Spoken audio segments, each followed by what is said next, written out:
Welcome to the Art Lady channel. Today we're going to be doing the Mexican holiday, the Day of the Dead.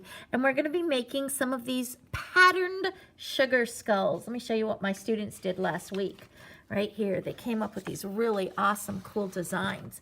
And we were working on actually symmetry. So we were trying to do things that were the same on both sides.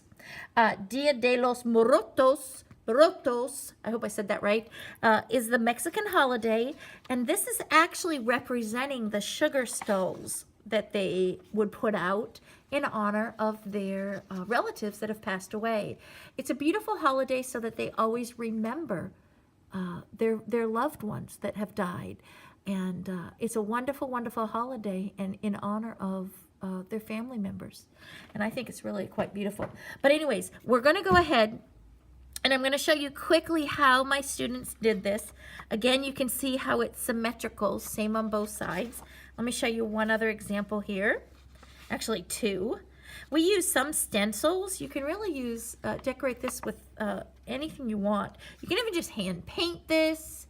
We did interesting pattern designs though, and I want to show you a worksheet that I came up with. What I did was I looked at a lot of sugar skulls from Mexico. And I took some of their traditional patterns and I just drew them on this sheet for my students, and they looked at this sheet and then drew them on their skulls in the way that they wanted. Now some sugar skulls have tons of pattern while some are very simple and plain in Mexico. So it's up to you how you want to decorate it, but you want it to be symmetrical, same on both sides.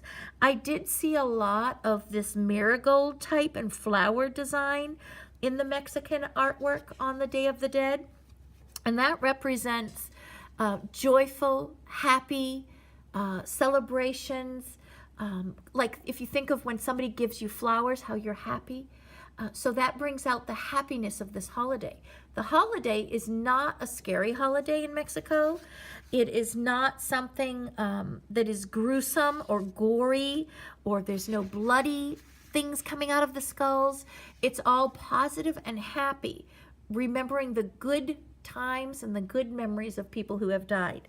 So that's what we want to focus this on too. We don't want it to be a scary thing. And we want to remember that this holiday, the Day of the Dead, has nothing to do with the American holiday Halloween. So this is not a Halloween decoration.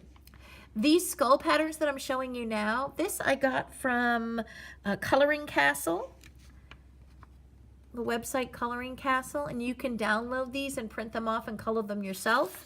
I know Dover Art has some cool Day of the Dead designs in their coloring books. But I'm going to show you first of all how to draw a very simple design skull, or what I gave my students was actually this skull paper here. And this I got from AccuCut, and I just punched out the shape from AccuCut, and then my kids decorated and designed them, and then we matted them on construction paper. But if you don't have a skull pattern like this, let me go ahead and show you how to draw a quick skull. I have my students just take their hand, and here's my paper here. I'm holding it the long way. And we just go ahead and trace around. I'm going to just do a rainbow arch just around my hand, just like that. Now I'm not curving in down here. That's going to get the top part of the skull here. Now I want to come out and get some jawbones. So I'm just going to I want to bring it down so it's evened. And now I'm just going to do a slight bump. I'm just doing a slight diagonal line. Now I'm going to go in a little bit here. And then I'm going to do a U shape. So this is a little bit thinner than here. The width of this is going to be narrow. So I'm just going to bring it in. And then I'm going to go down and up. And then I have a pretty good size skull here. And then I'm ready to decorate. Of course, I'm going to do, if you want to do it like this Day of the Dead skull, it kind of has a heart-shaped nose here in the middle. So if you put a dot and a dot on top, I'm going to do an upside-down heart. So down and up. I'm going to curve down, around, and back up. So I've got that upside down heart. Now two freeform shapes here. One kind of for your eye sockets. And if you notice, it's kind of like an oval, but on a diagonal. Curve around, down, and back up. So there you have your eye sockets.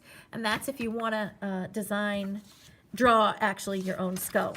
I'm going to go ahead and decorate it on here. Now, you want to remember, same on both sides when you decorate. So I'm going to start off with my skull, and then I'm looking at some traditional patterns. Now, you probably won't have my worksheet here, of course, but go ahead, look on the internet and get some ideas of how other people have drawn their skulls, and then I take from patterns from what they did, and then I incorporate them into my own art. But basically remembering, if you just do simple lines and shapes, I'm just going to start off with a simple shape. Now, this is in the line of symmetry, which is in the very middle of this skull. So whatever I do on one side, say if I put a curve has to be on the other side, because actually right here is my line of symmetry. So if I do a bump on one side, then the bump needs to be on the other side.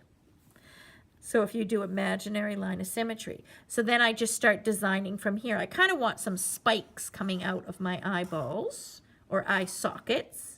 So I do spikes on this side. I want to match the numbers, 1, 2, 3, 4. And then I'm going to play off the cheek line here. So I'm going to do kind of a curve, do the same on the other side, a curve, kind of a rainbow curve. But then I'm going to incorporate some of these flower designs, symbols of happiness. So I'm going to do a lot of flowers. I'm going to start off with some spikes coming out. 1, 2, 3, 4. Then I'm just going to round each spike with a curve right here to turn into a petal. Curve, curve, curve, and curve. Now in between, I'll put a smaller petal. There. So you want to remember, whatever you design, same on one side, matches the other. I did notice a lot of them had some decoration. I'm just doing some curved bumps around the eyes. That's to draw attention into the eye. And sometimes the simpler you make it, the better, because then too much design becomes distracting. Now, when I'm making my designs, I'm not doing lots of really little tiny designs. Then it's harder for you to color in. Let me show you some student examples here. You want to do big, bold, simple shapes and designs. And then this, let me show you this one again here. Nice, big, bold, simple shapes, simple designs. Here's this one. Now the teeth, I'm going to show you how I did the teeth here. I love this one because it's incorporating some of the mustache. Here's an easy way to do the teeth. I'm going to come in the area with the jaw right here, and I'm going to come across. Now remember, it's a happy holiday, so I'm bringing my mouth up, and then I'm simply going to do some ovals. So I start in the center, put a line, and I'm coming up and around, up and around. Another line, curve, curve. Another line, curve, curve, and do the same here. And that's a simple way to put in your teeth. Same on both sides. There we go. And then you can play off design if you want a little mustache, and just decorate and color it in the way you'd like. Again, you can use markers, crayons, watercolor paint, and just have fun creating your own sugar skull for the Day of the Dead. You can add pattern and color to the Day of the Dead skull, and you can even use it to make an entire skeleton. And this I did with just torn paper. Scraps of torn paper. There it is, Day of the Dead celebration, November 1st, Mexico. And you can see how I made my entire skeleton with just random torn paper glued together. And you can see how it's not even perfect, but the overall effect is really adorable and fun. I hope you enjoyed your Day of the Dead skull lesson.